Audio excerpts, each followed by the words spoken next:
जा रहा है कि ये मर्जी होनी चाहिए भाई, चॉइस होनी चाहिए। क्लासरूम में हिजाब मर्जी है, चॉइस है,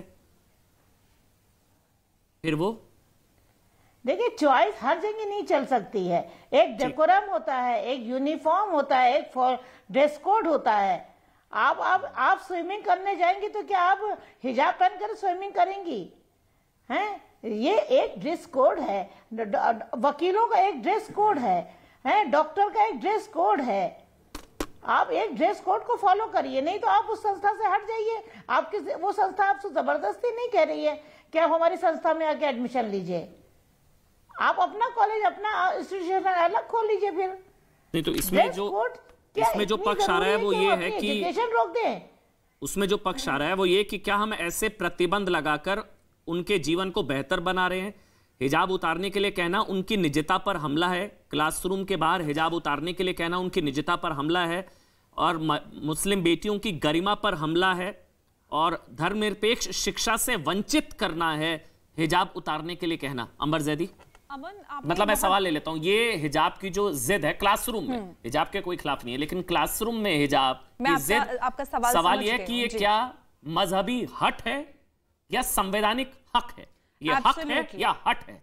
सबसे पहले तो हम संवैधानिक हक की बात कर लेते हैं। जो लोग स्टार्टिंग से, जब से विवाद शुरू किया गया है, तो संवैधानिक हक यानी कि article 19 freedom of speech and expression की बात कर रहे हैं कि हिजाब एक फ्रीडम ऑफ चॉइस है। तो सबसे पहली बात तो ये कि ये कोई एब्सोल्यूट नहीं है कि आप करना है तो करना ही, आप अपनी मर्जी से कुछ भी कर सकते हैं, उसको बदला नहीं जा सकता। तो एक तो ये बात है। और सबसे पहले अब हम आज जो वर्डिक्ट आया जो कि स्प्लिट है, उसमें एक तरफ तो जस्टिस गुप्ता हैं जिन्होंने ये बात कही है कि हाईकोर्ट का जो वर्डिक्ट है उसका स्टेटस को मेंटेन रहेगा, लेकिन जिस दूसरी तरफ जो जस्टिस दुलिया ने बात कही है उसको लेकर जितने भी मुस्लिम लीडरशिप है वो उनको लेकर उड़ रही है और बहुत खुशी मना रही है।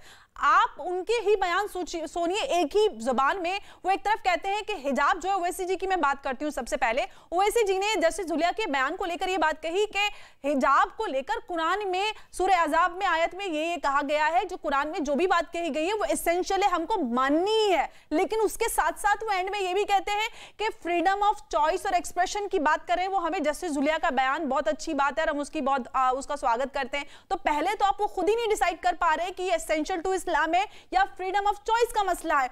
अगर फ्रीडम ऑफ चॉइस की बात है तो आप ये बताइए, जब एक अंडर एज लड़की जो स्कूल गोइंग है वो किस तरह से डिसाइड करेगी कि ये उसकी चॉइस है? और दूसरी बात, जब हम सेक्युलर इंस्टीट्यूशंस के अधिकारों की बात करते हैं, सिर्फ इंस्टीट्यूशंस ही नहीं, बहुत सारी ऐसी ऑर्गेनाइजेशंस है जहां पर ड्रेस कोड होता है, जहां पर आपको उसके हिसाब से उनके सेट रूल्स होते हैं जो हम सबको मानने पड़ते हैं। अगर आप फ्रीडम ऑफ चॉइस की हम बात करेंगे तो क्या अगर मैं पायलट हूं तो मैं बुर्का ओढ़ के प्लेन उड़ाऊंगी? तो ये सारी चीजें, आर्मी में जाएंगे तो हमें आर्मी का ड्रेस कोड फॉलो करना पड़ेगा। ऐसे कितने ही सारे हैं जहां पर उन ऑर्गेनाइजेशंस का जो अधिकार है उस पर भी सवाल उठता है। और हम भारत की जब बात करते हैं तो भारत में अमन जो मेन स्ट्रीम एजुकेशन के स्कूल हैं उसमें ऐसे हजारों स्कूल्स हैं जहां पर हम हिजाब को देखते हैं ड्रेस कोड में। और इनफैक्ट मैं जिस जगह से आती हूँ उत्तर प्रदेश के, वहां पर एक स्कूल है, वहां पर हिंदू लड़कियां भी हिजाब लगाकर आती हैं क्योंकि वो ड्रेस कोड का हिस्सा है। आपको ड्रेस कोड मानना पड़ेगा। ये बात सही है।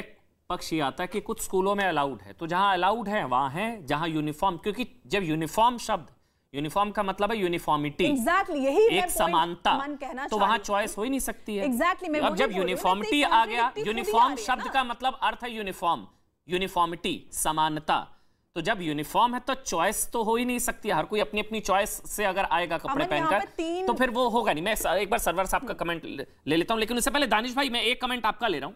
दानिश कुरैशी है। दानिश भाई, क्या बिना हिजाब के बेटियां नहीं पढ़ सकती?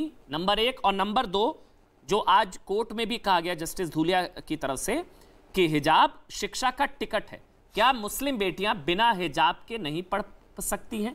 दानिश कुरैशी।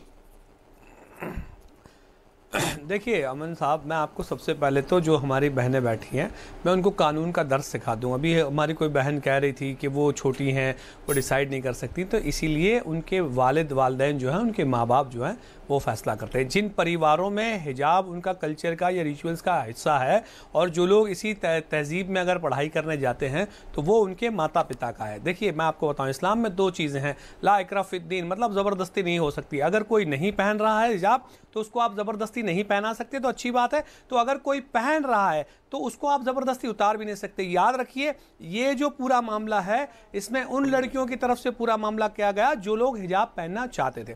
दूसरे नंबर की हम बात करें कि ये सारा मामला खड़ा क्यों हुआ, आप मुझे ये बताइए कि अभी कोई कह रहा था यूनिफॉर्मिटी की, आप बताइए क्या सारे देश में स्कूल का एक ही ड्रेस है? नहीं है। हम आपको बताते पंजाब पुलिस का आप देखिए तो पगड़ी पहनेगी तो उसकी खाकी कलर की पगड़ी है। अगर सिख रेजिमेंट की आर्मी में बात करेंगे तो उसकी पगड़ी मिलिट्री कलर का जो उसका यूनिफॉर्म है उस तरीके का है। सवाल यह है कि हमारे यहाँ जब यूनिटी इन डाइवर्सिटी की जब हम बात करते हैं ना, तो उस यूनिटी को आप डाइवर्सिटी को आप यूनिटी के नाम पे खत्म कैसे करते हैं? आप हमें बताइए, हम स्कूल में ईद की, होली की, दीपावली की, मुहर्रम की, ईद मिलाद की छुट्टियां रखते हैं, तो ये क्या है? हमारे कल्चर का हिस्सा है। अब ईद क्या है? तो ईद आप देखिए रोजदारों को जो रोजा रखा है उनकी क्या बोलते हैं इनाम के तौर पे ईद है। अब छोटे बच्चे जो हैं जो रोजा ही नहीं रखते तो क्या उनको इनाम नहीं मिलेगा? इसलिए आप कल ये कह देंगे कि 5वीं कक्षा से छोटे बच्चे हैं उनको ईद की छुट्टियां नहीं मिलेगी क्योंकि ईद का इनाम तो रोजदारों के लिए। तो सवाल ये है कि इस्लाम का जो रिचुअल्स है उसमें ये इंटरवेंशन करने की जरूरत ही नहीं थी। जरूरत इस बात की थी कि आप यूनिफॉर्मिटी की बात करते हैं, एजुकेशन के राइट। अरे आप देखिए बीच में इंटरवीन मत करिए। दानिश भाई बोलिए ना, बोलिए, कंप्लीट करिए, फिर मैं सवाल लूंगा। हो गया आपका तो मैं सवाल ले लूंगा। अब सवाल ये है कि अगर आपको यूनिफॉर्म की बात है, देखिए मैं आपको बताऊं, बच्चियां जो होती हैं वो अपने फीमेल ड्रेस या सलवार कमीज या दुपट्टा जो भी पहनती है वो पहनती हैं। लड़के जो होते हैं वो अपना शर्ट पैंट जूते जो भी होता है वो पहनते हैं। सवाल यहाँ ये है कि एक पीस ऑफ क्लॉथ अगर ऐड हो जाता है कि जिनको पहनना है वो पहने, जिनको नहीं पहनना है वो ना पहने, क्यों हम उन फैमिलीज के ऊपर ज्यादा रिस्ट्रिक्शन ला रहे हैं? जिन लोगों ने बच्चियों को हिजाब के साथ अलाउड किया है, इससे तो ड्रॉप आउट रेशियो बढ़ेगा और कुछ नहीं होगा, जो आप जानबूझ के करना चाहते हैं। एक तरफ तो आप महिलाओं का ड्रॉप आउट रेशियो कम हो,